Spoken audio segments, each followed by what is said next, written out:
So today we have gathered here to worship Buddha. Lord Buddha, as you know, was Gautama, the one who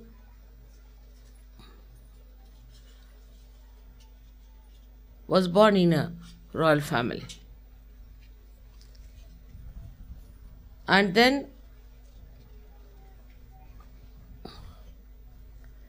he became an ascetic because he was very much hurt to see three types of problems from which human beings suffer. And he came to conclusion all these three types of problems are because we have desires. So he said that if you become desireless, then there will be no problem for you. So he studied Vedas, he studied Upanishads, he studied all kinds of things. He went to many saints and many people. He could not get his realization. Actually, he was an incarnation. The incarnation also has to reach a point of realization in a different way. Like the whole potential has to open out. But the incarnation has tremendous potential. And that expresses itself once the door is open outward.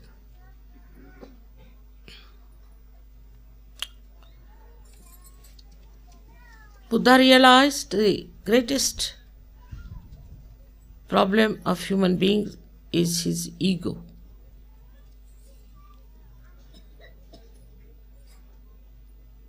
In his ego, he goes to the extremes,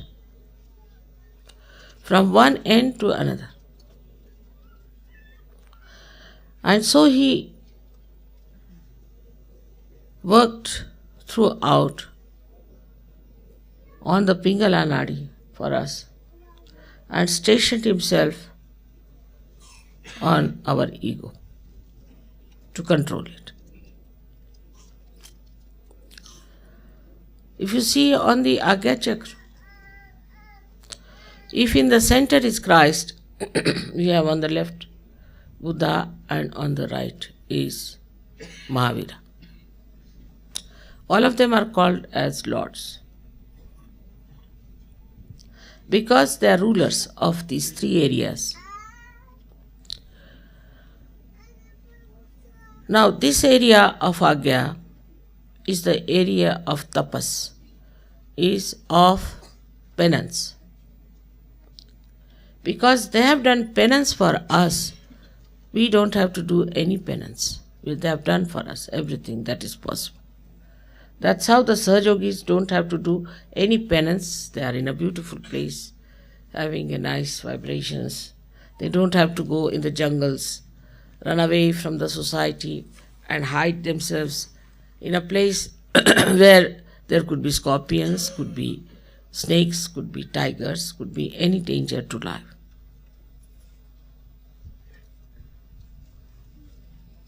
So the penance part is over, and also Buddha in his lifetime when he was alive, all the time he said there is no need to have any austerities.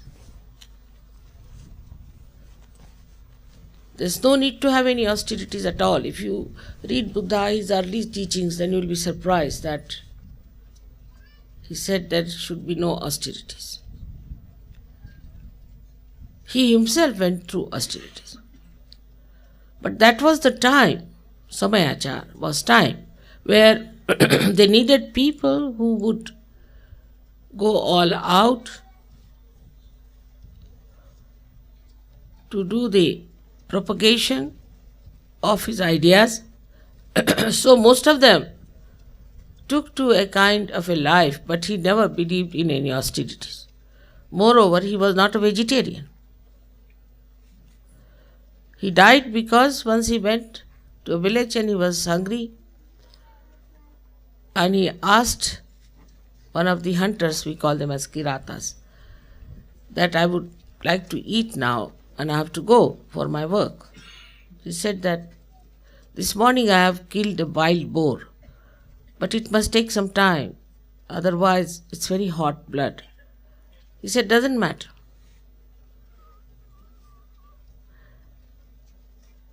Very significant, right side, to take the red meat of a wild boar without getting it cooled down. He ate it and he died with that. Everything that they do has a meaning. As we find meaning in the life of Christ, we find in the meaning of Buddha also. That is the reason why the Buddhists became vegetarians. Because Buddha died eating that hot meat, they became vegetarians. But that doesn't mean that everybody has to become vegetarian. Those who have ego, is better they are vegetarians. Right side people are better with the vegetarian food, more, and the left side more with the protein. That we know very well.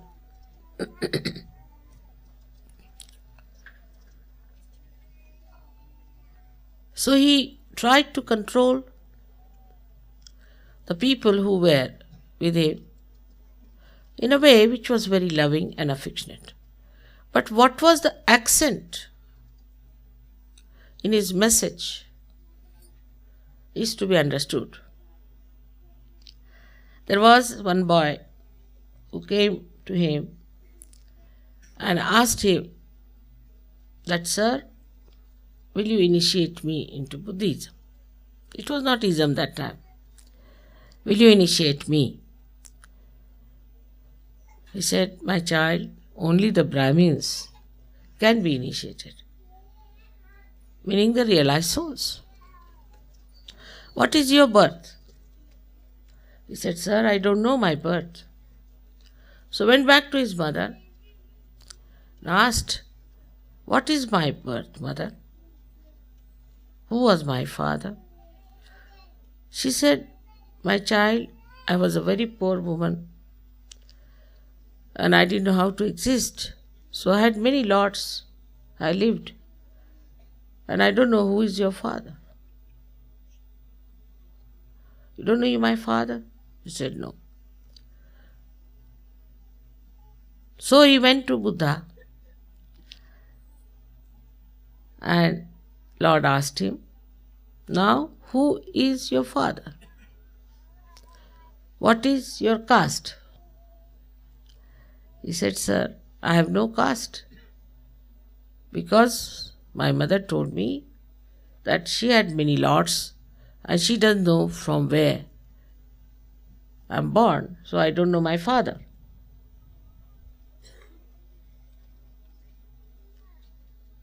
So Buddha embraced him.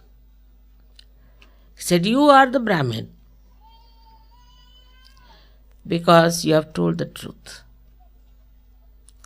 So the essence of his life is truth. First, we have to be honest to ourselves. And I find some people find it very difficult to be honest to themselves.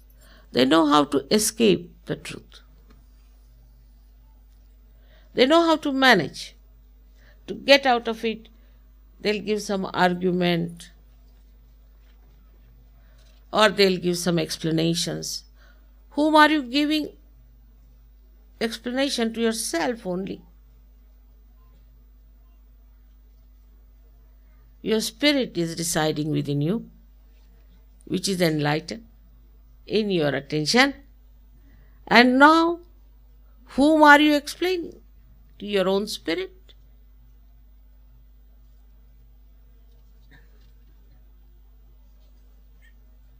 So the message of Christ may be that we have to resurrect ourselves.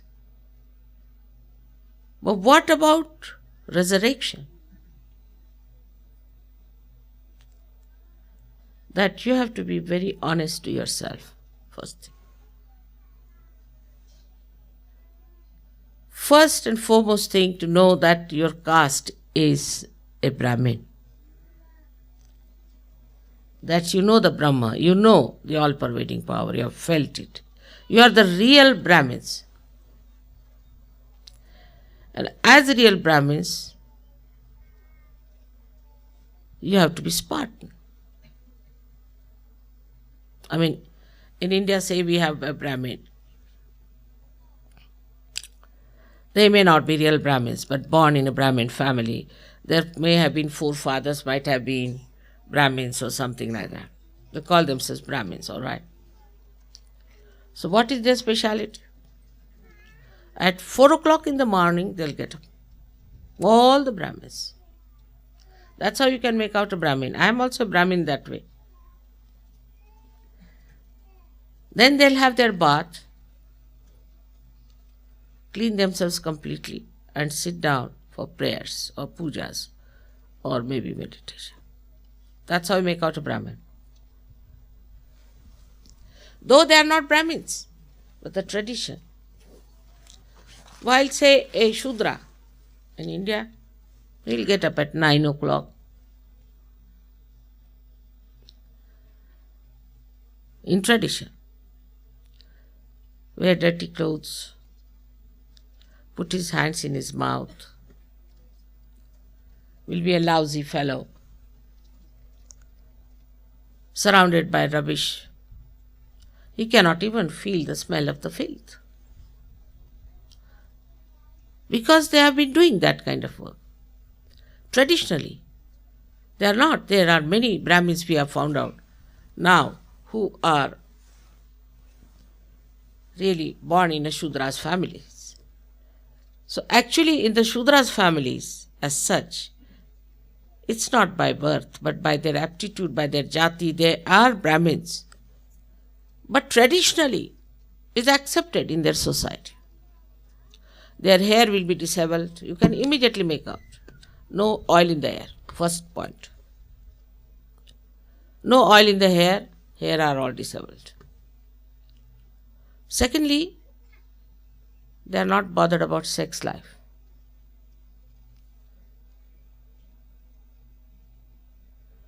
And amounting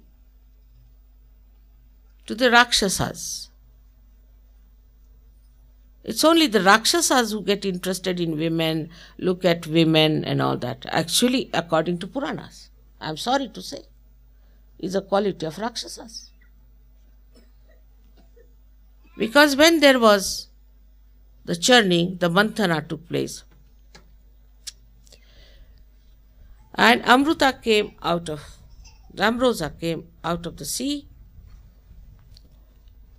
Then Shri Vishnu knew the weakness of the Rakshasas.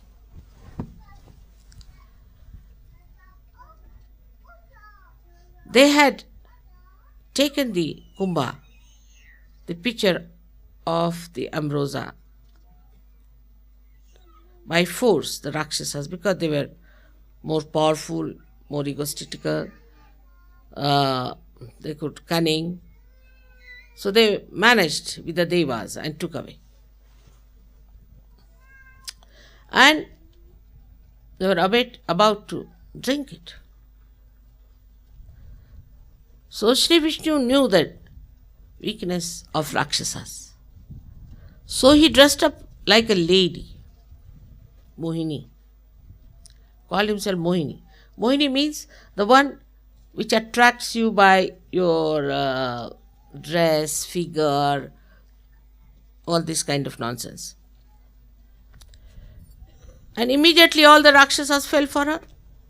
For him, I mean. Immediately, you could make out between the Devas and the Rakshasas.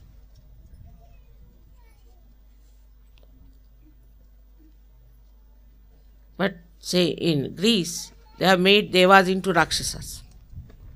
Solved the problem. And as soon as he discovered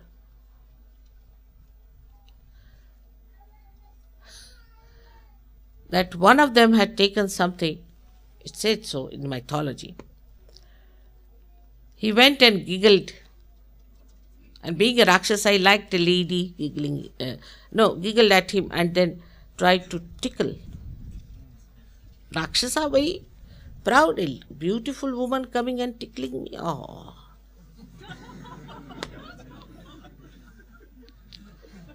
As stupid as he was, he felt so tickled that he vomited out. And they say that garlic was born out of that ambrosia. Said so, mythologically. So when I see people in Sahaja Yoga not being honest to themselves, the first thing they must know, ego,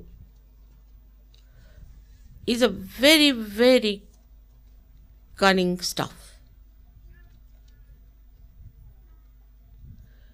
But also it makes you a slave of another ego. See now, for example, a lady would go to these beauty shops, dress up herself, wear these, do all that, I don't know what they do, but they come out of it after 3-4 hours.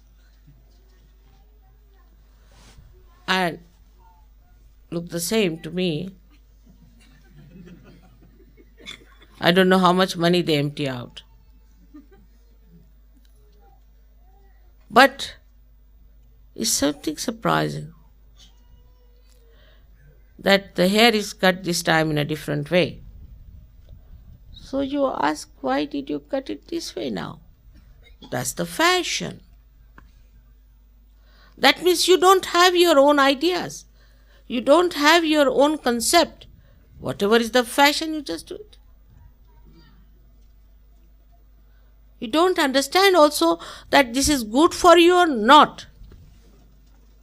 So the ego gets dominated. Supposing there is an entrepreneur, say, very clever and cunning, more than anybody else, supposing. There are many like that, of course.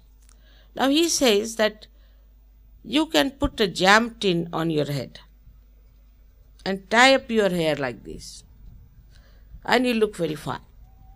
And he puts up lots of advertisement. All his jam tins can be sold. Without thinking they will use jam tins. Means you have no personality of your own. What's the ego? Ego should give you a personality, a character, a temperament. And when you see them, you can't make them out like sick people, as you cannot make out one Sikh from another because they all wear beard and moustaches. You can't make out ladies from one to another because everybody has the same hairstyle, the same style of clothes, everything the same, because it's a fashion. Who has started the fashion? Some very cunning fellow wants to make money. In India we get a kind of a, call it tokni, is a kind of a basket, a small little basket. And suddenly disappeared from the market. We didn't know where it has gone. It's impossible. What can you do with it? It's a very simple thing. It was all in America. Why? The women are using them for their hair. I said, how? What do they do with their hair? No. See, nowadays they don't put any oil in their head. So they have all become bald. You will become bald, no doubt. If you don't put oil, I'm telling you now, you will become bald. So we are austere people, we can't put oil. But then we become bald automatically. You can join any Buddhist organization nicely. You don't have to shave.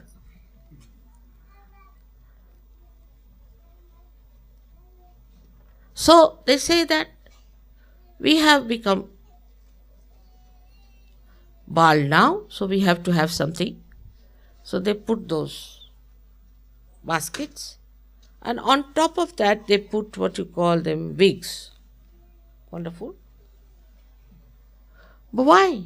Why don't you put it on your head? No, you must have a nice fluffy hair, you see.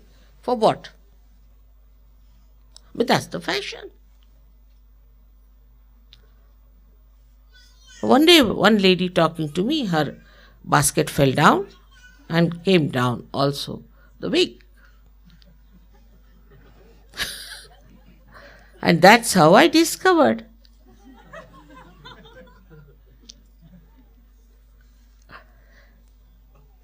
So what is this is to understand that if you have your ego really in the real way, you should have your own personality, your character, your understanding, your speciality, your temperament. That's not there.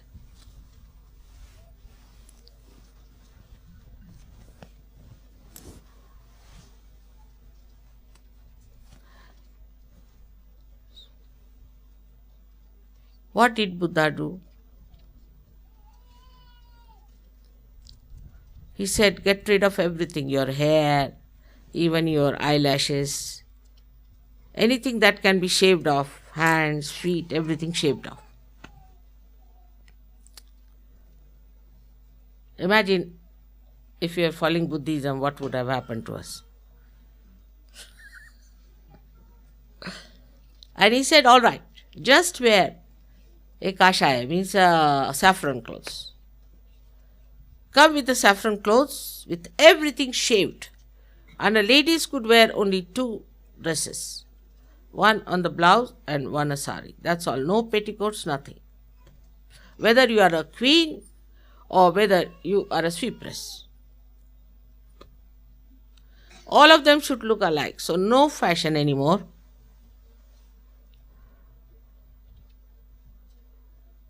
But Buddhists are the greatest fashionable people you could ever think of.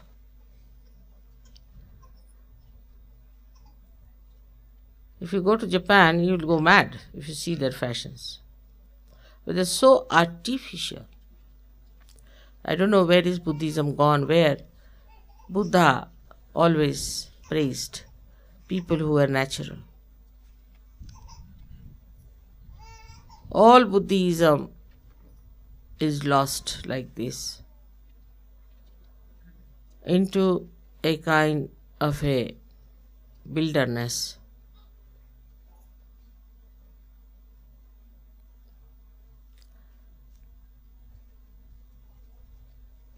Another thing, the right-sided people have a problem. Because if you become too right-sided, you neglect the left side, neglect your Muladhara, because, you see, what's wrong? What's wrong? Till you get AIDS, nothing was wrong. Now, something is wrong. Till you get cancer, what's wrong in smoking? What's wrong? I mean, they advertise, even in India, that you look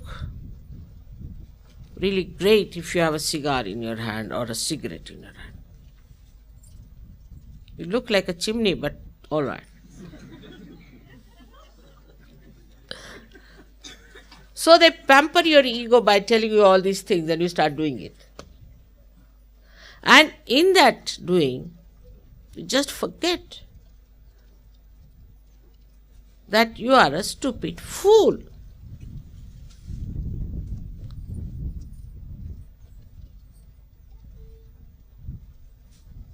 We are going to lose all our beauty if we listen to these cunning people who are entrepreneurs. Take it from me. We had Mona Lisa. These days you don't find her anywhere. No. You have mosquitoes. Horrible. They think they are very beautiful. They don't emit any vibrations. From any angle of aesthetics, they are not beautiful.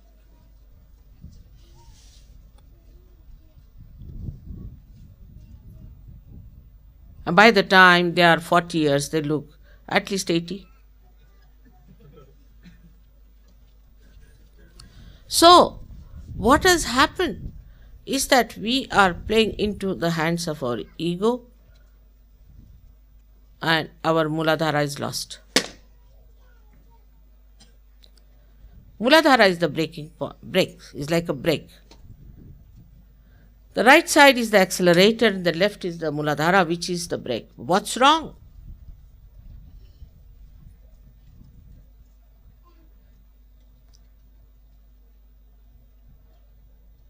That's why Buddha preached brahmacharya, celibacy. Because if you go too much to the right side,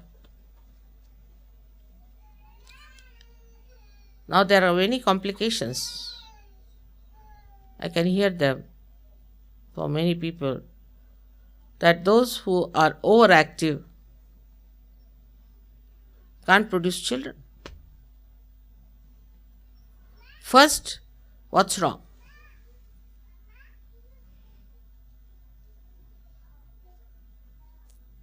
Then, complete dryness. They cannot have children.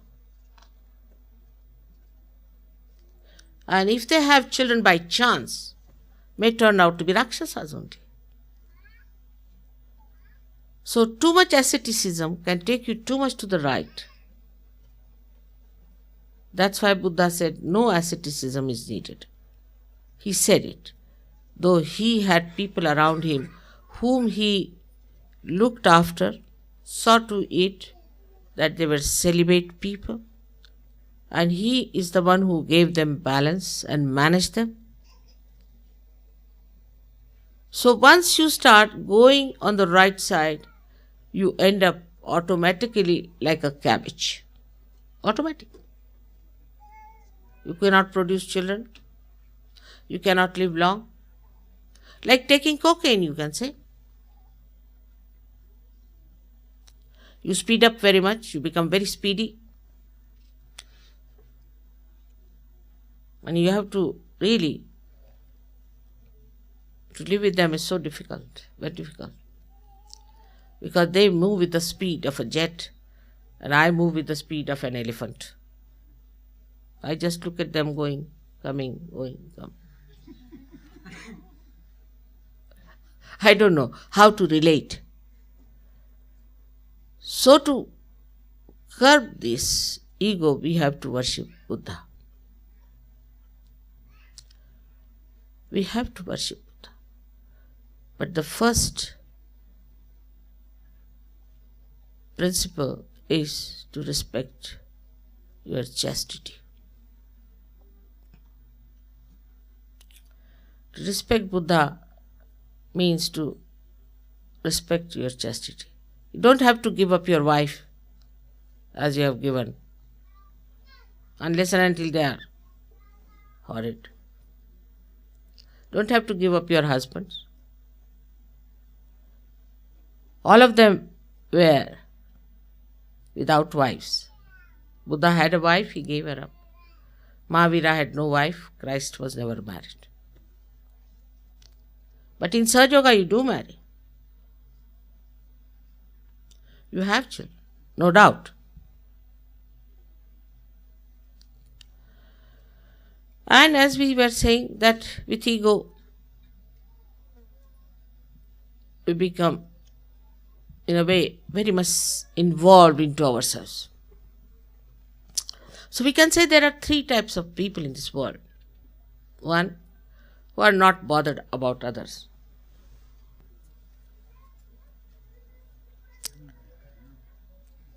So the first message of Buddha is honesty to yourself.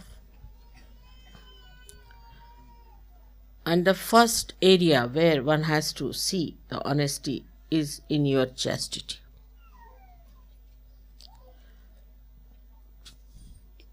You can marry, you can have a wife, you can have a husband, you can have children.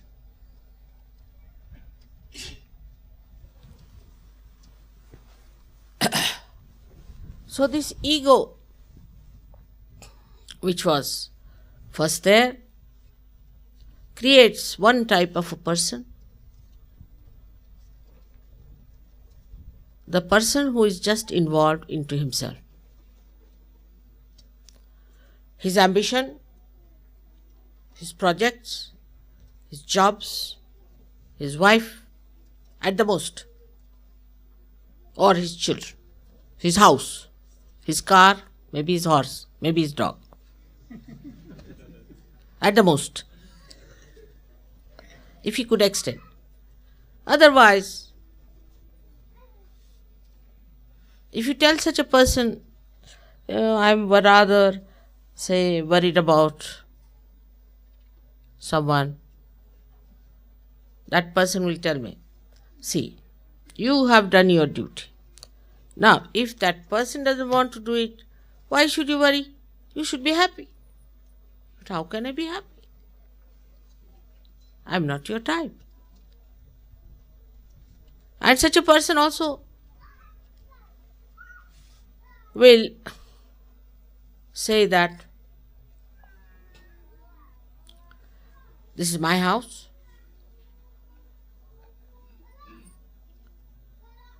So why should I worry about anybody else who has no house? This is my room. This is my carpet. Anybody comes in my house, oh, sit there. Put that there. Such a horribly harsh person. My and mine goes on work. And this ego then spreads more and more and more and more. And then I believe in an ideology like Hitler did it. He must have been hurt by some Jews, might have been. So that hurt he was completely built into a big, horrible prison by his ego, and he wanted to kill every Jew.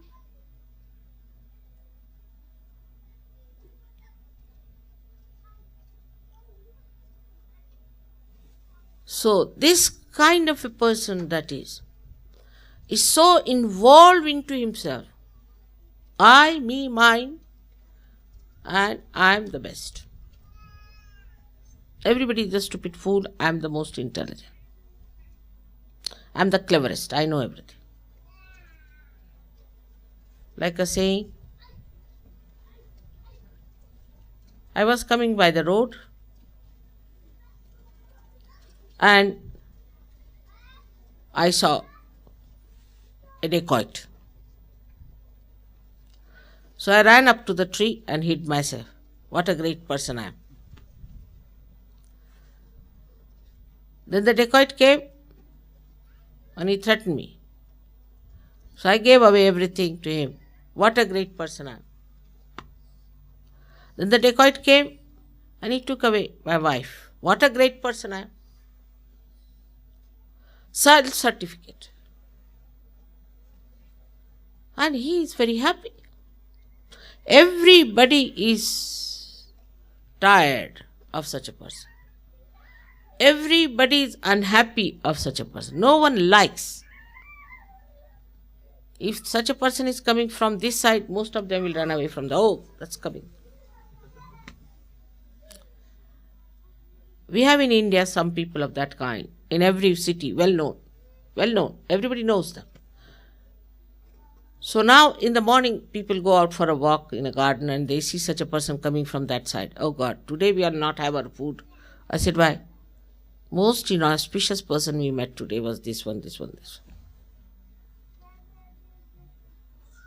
But he's walking like this. What's wrong? No one likes such a person. You may think no end of yourself. No one likes you.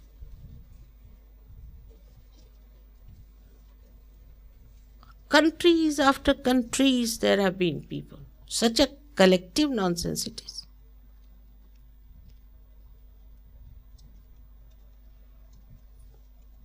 Sometimes when you see how so many people were killed in America by the same Spanish people who are today's Sahaja Yogis, can't believe that you are the children of the same Spanish. I mean, you are so different, so beautiful. So what was it that made them so cruel? That ego that built up in them, that they could not see that these are human beings we are killing. We have aggressed their country, we are here, we are killing them, we have no right to be there. Same with the Portuguese. They all disappeared into Brazil while they belonged to Portugal, and Portugal there are only 5% people left.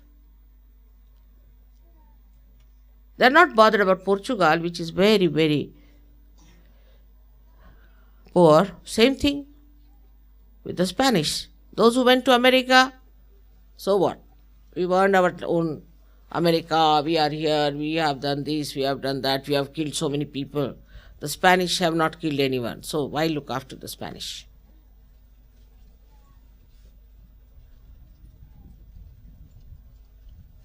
And this is how their ego brought forth such a destruction.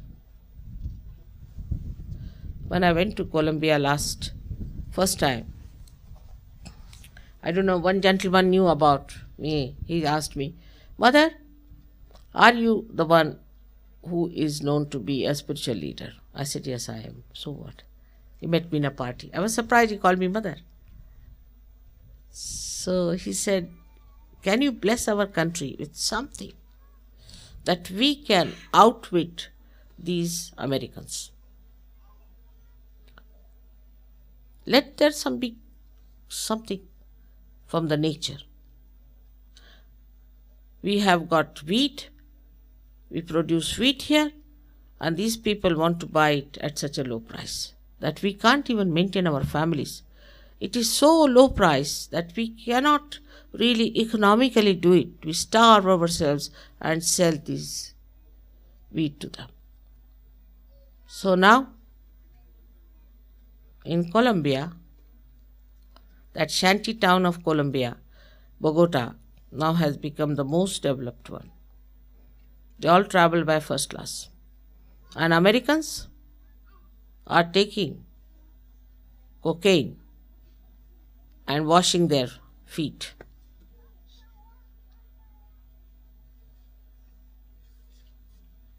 This is the reward of the ego.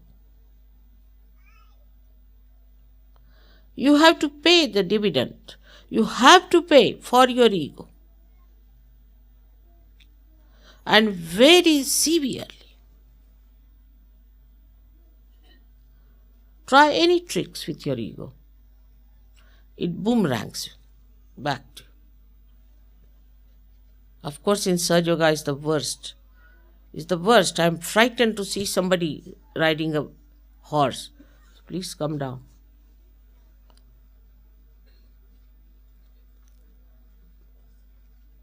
I must also mention another type of people that there are who are left-sided. They are always complaining. I've got a headache, I've got a pain here, I've got a pain there, I've got this. All kinds of diseases they will have.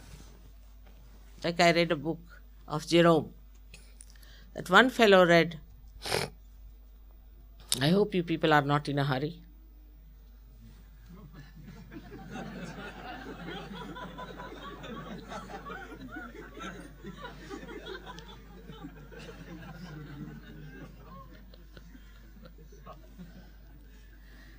So he had described that one fellow went to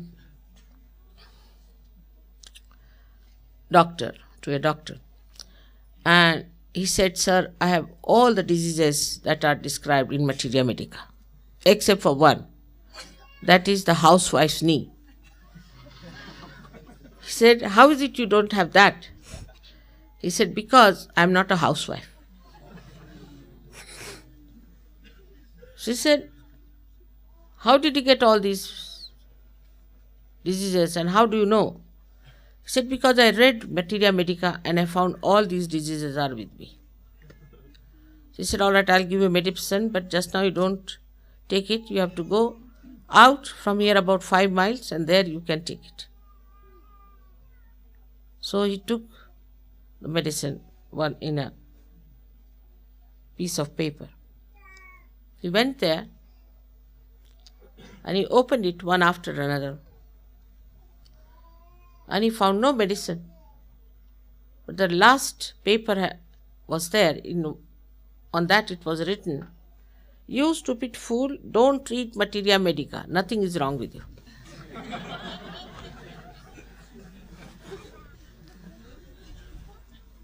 So the complaining people are another one. And they are really bhutish. Sometimes they are very troublesome. If you just say, how do you do?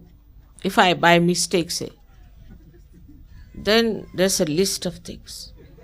Oh God, why did I say such a thing to this person? This list of things, one after another. This happened this morning, this happened, evening, this happened, that happened. Everything happens to them. And the food was so bad and they treated me so badly and the Sahajogis were so bad and they didn't take me there and they troubled me so much and I was left alone, nobody bothered about me. And they are very cruel to me and this leader is very harsh to me, he doesn't treat me well and this, please remove this leader, and he did this and did. What did he do? He didn't allow me to take water. Why will he not allow you to take water? Something stupid like that, they'll tell you. Sometimes I feel, where are those great saints lost?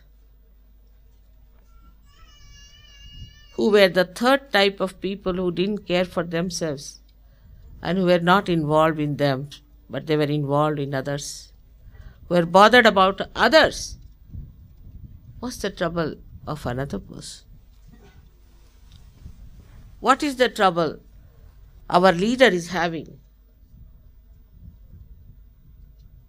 How am I behaving towards the leader?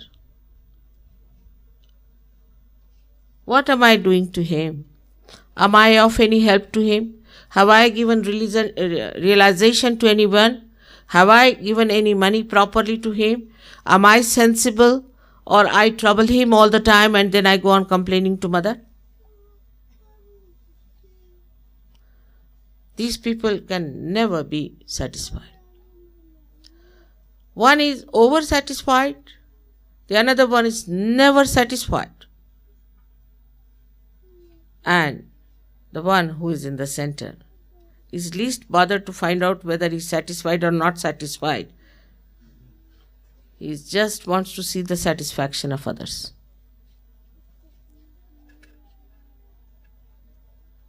And that is what is to be seen in Buddha's life. How he was and how he respected. So the people who today are worshipping Buddha should know that his message of truth, which we know through our right side, through our attention, must be applied to ourselves first of all.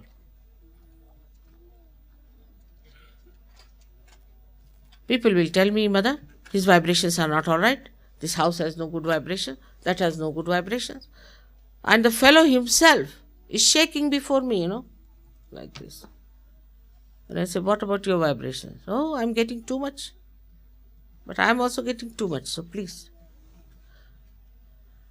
The problem with Sahajogis sometimes is that they don't know the importance of what they are. They are not aware. If their ego was correct,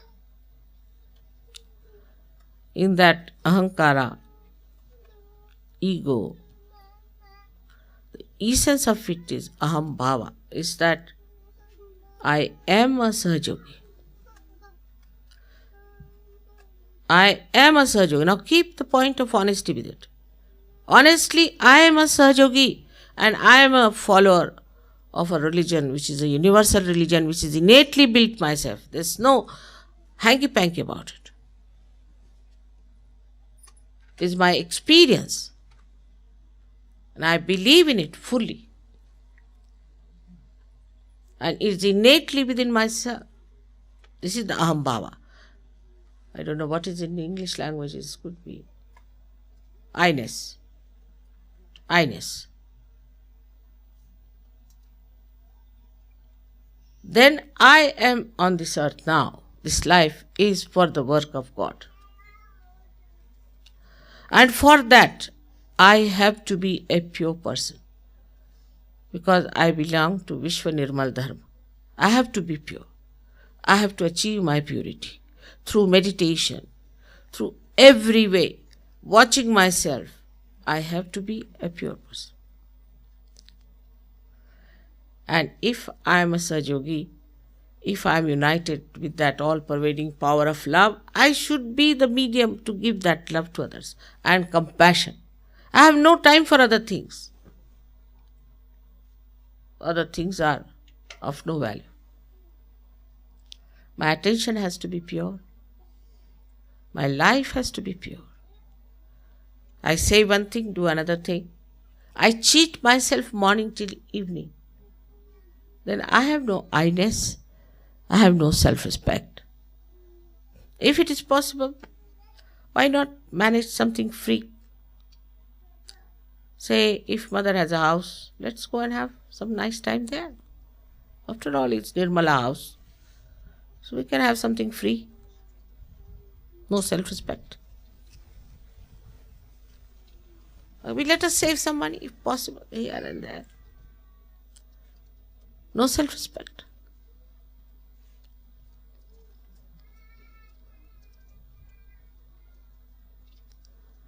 There are people I know of that kind. Supposing we come for 2 days to Ganpatipule, Mother, will you charge us for 1 day? Very common. Who is going to pay?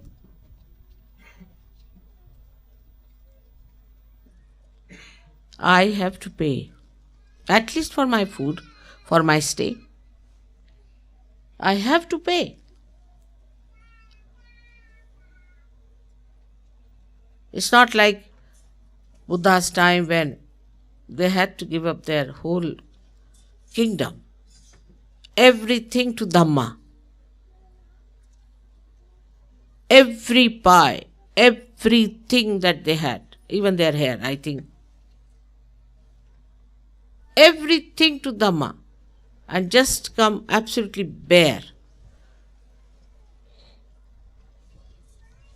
No children, no wife, no father, nothing. That was Buddhism. That was Buddha's style. He had his disciples like this, and they used to walk miles together to preach from one place to another in thousands. What an impression it must be on people when they see all this.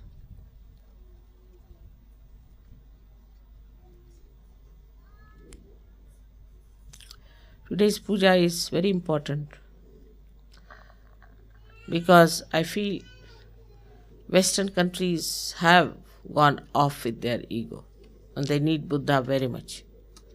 And they like also this so-called Buddhism very much because, you see, they can then just hide behind that camouflage. We are Buddhists, you see.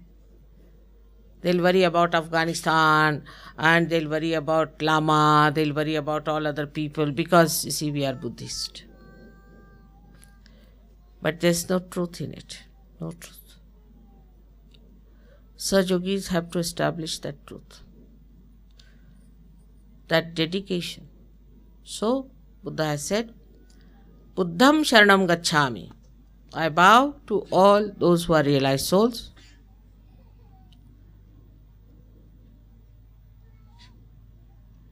Dhammam Sharanam Gacchami. I bow myself to my dharma, that is Vishwa Nirmala Dharma.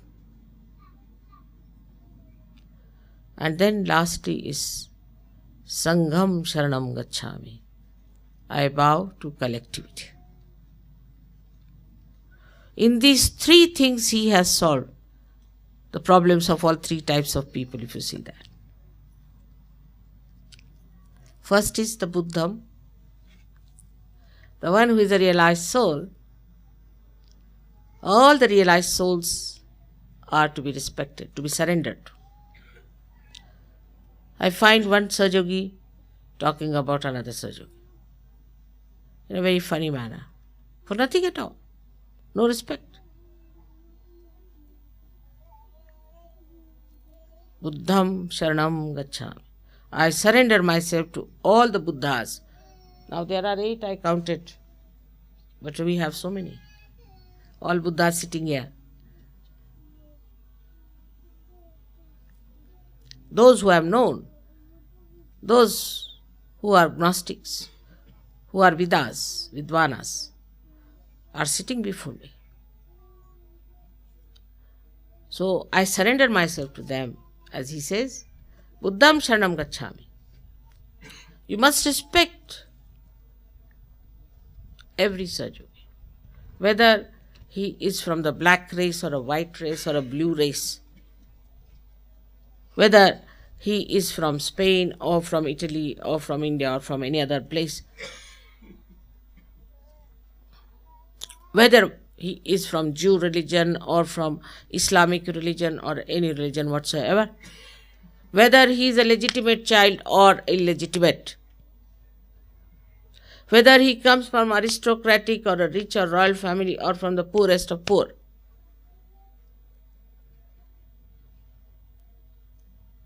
whether he has money or no money, whether he is unwell or he is all right.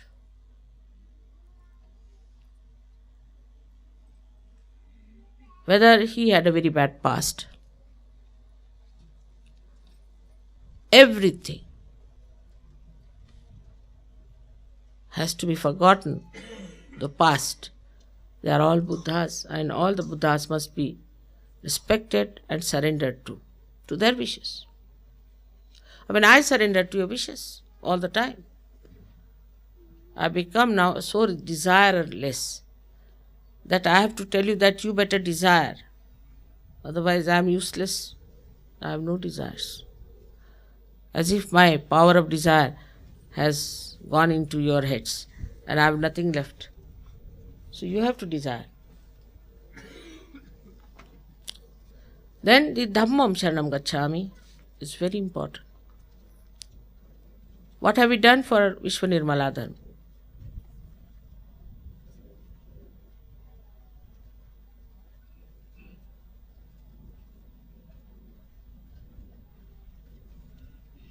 Whatever needed for the work of Vishwa Nirmala Dharma, whether it is money, whether it is your house, any possession, whether it is labor, any kind of labor,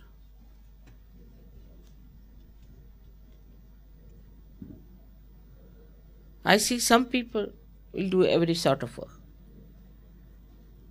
And some people will never do it, whatever it is.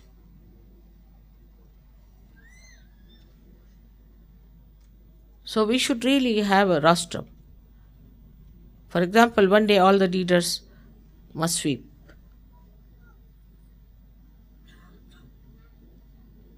Second day all the ladies must sweep or do something. So that when you have full idea as to how to respect each other, also when you start doing something, then you really have respect. Very easy to criticize others.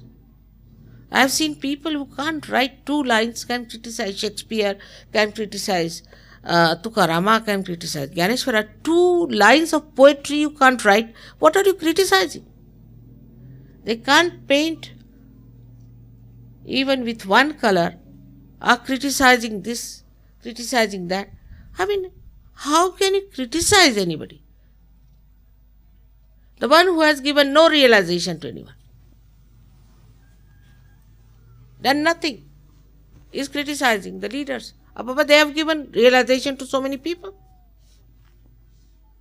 How many people you have given realization? Please do little bit at least like that person, then you can criticize.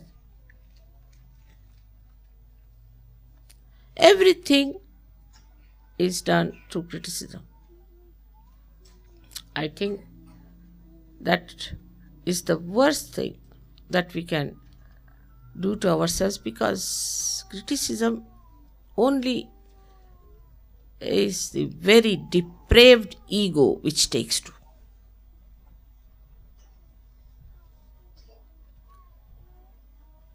There is no ahambhava, there is no I-ness. Alright, he has written such beautiful poetry, I'll also write. No. He's written, but there's something, this is not correct. Baba, you write first 2 sentences like that. Mother, his English is all right, but still, but what about your English? Or your Spanish? Do you know Spanish language? No, then? If he doesn't know English, why should you criticize? So the criticism part has killed all art, as I have told you, killed everything, killed all our creativity, killed our personality. We are all the time shaking. Nobody is going to be there like Rembrandt or like Michelangelo or Barbini. Nobody. Because you make anything, criticism. In Australia, they made a very beautiful, I must say, one of very sweet things they made.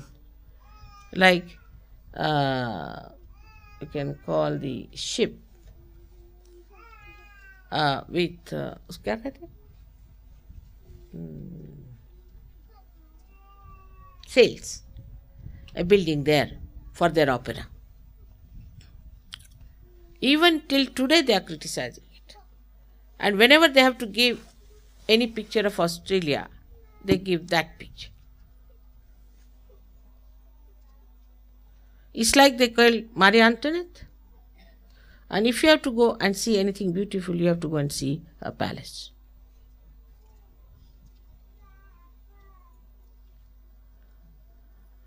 Criticism is all right if you are an expert and a master.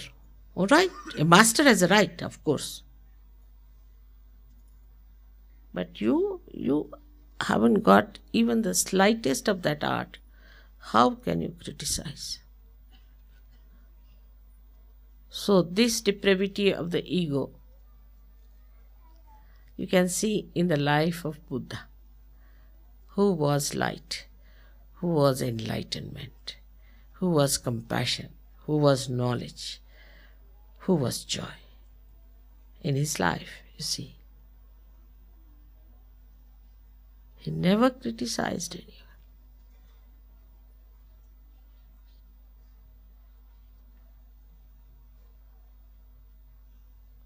He left it to me, this horrible job of criticizing all the bhuts and rakshasas and devils. He just took an easy gear course.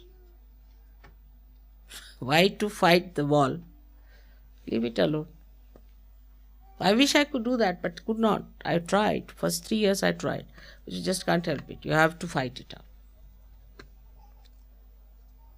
But you don't criticize each other. I feel very hurt myself. As if my one hand is criticizing another.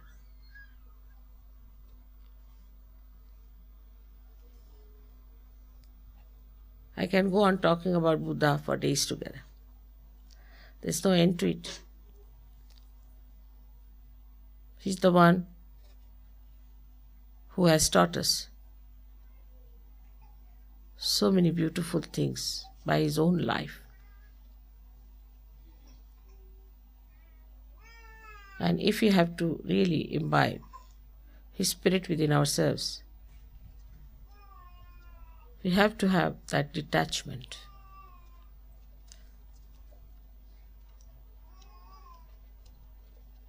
From within.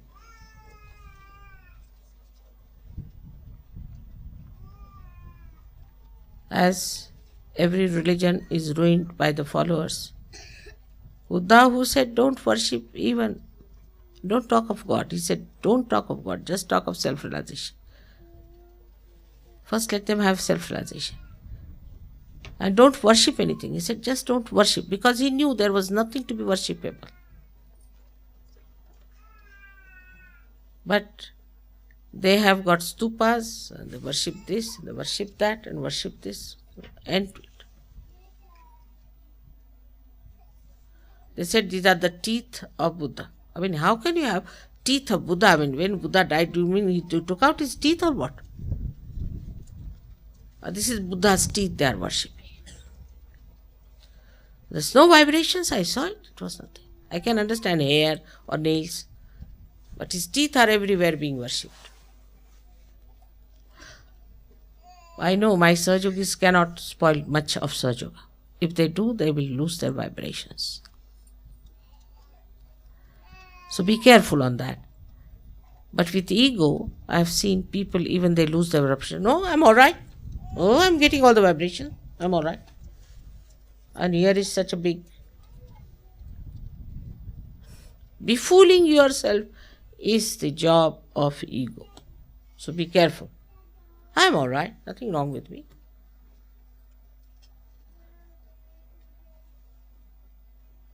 On today's great occasion, let us think of the hazardous time he had and the way he has created for us this Sahaja. That we are bathing in the light of their compassion, their hard work, their dedication, their sacrifices, all that. The truth is going to make us beautiful. May God bless you. Are you feeling very hot? All right. You can put your hands towards me. It's air conditioner working. I am feeling frozen here actually. I am just thinking all these beautiful things you have given me. Buddha never had them. He never had any comforts. So now we have to show that we are worthy. That's the word he used, arihant. Arhant, the worthy. Are you worthy? Worthy of Sahaja Yoga. We have to be worthy of Sahaja. Arhant is the word.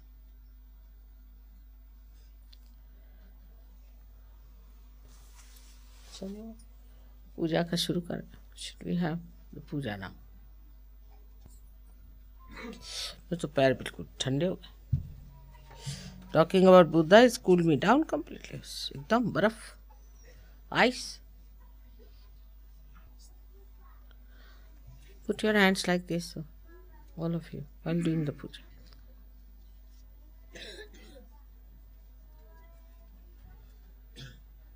And you don't have to close your eyes during puja, it's very important. And also not to put down your heads, because you are all Sahajogis. Feeling very cold, I don't know. What about you people? Feeling hot? No. It's good. I tried to change. Sometimes I overdo it, I think. I did it 21 times.